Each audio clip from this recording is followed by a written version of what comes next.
Have you the ability to work on your own? Would you enjoy a varied workday visiting many work sites? Are you observant and detail conscious? Are you good at following safety procedures when working with highly toxic substances? If you have answered yes to these questions, then the occupation of pest or weed controller may be the one for you. Pest controllers eradicate pests such as termites, cockroaches, ants, fleas, wasps, and rodents in commercial, industrial, and domestic buildings and related areas. By removing the infestation, these workers help prevent damage to property, as well as removing the inherent threat to the health of the occupants.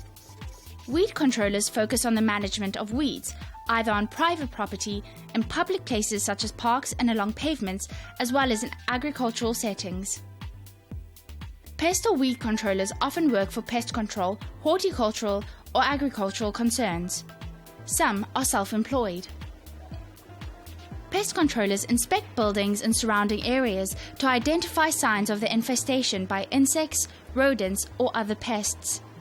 They determine the type of treatment based on the severity of infestation and treat the area with the appropriate chemicals.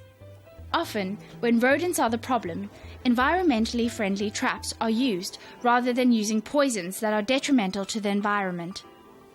Weed controllers work for professional lawn or horticultural services.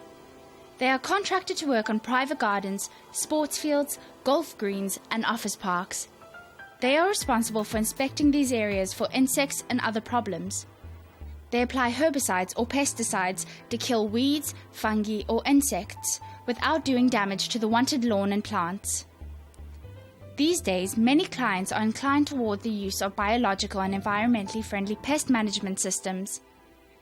This means that wherever possible, these methods are used as they are considered to be safer for humans, animal life, and the environment. Most pest or weed controllers spend a lot of time traveling between clients. They may be expected to work after hours when there are not a large number of people around. They work both indoors and outdoors. These workers must be extremely careful when using poisons because some of the chemicals used are harmful to humans if inhaled or touched. Pest or weed controllers need to be able to identify the different pests and weeds. They must have up-to-date knowledge regarding pest and weed control as well as management systems.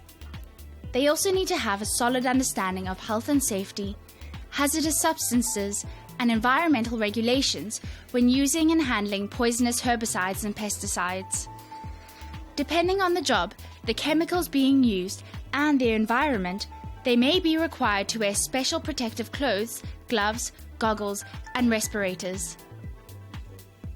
Although employers set the entry-level requirements for this occupation, pest controllers are required by legislation to have passed the required pest control operations courses and to be registered. With sufficient experience and formal training, it is possible to progress to other positions within the pest or weed control company. In larger pest control companies with extensive experience and training, progression to supervisors, salespeople, or managers is possible.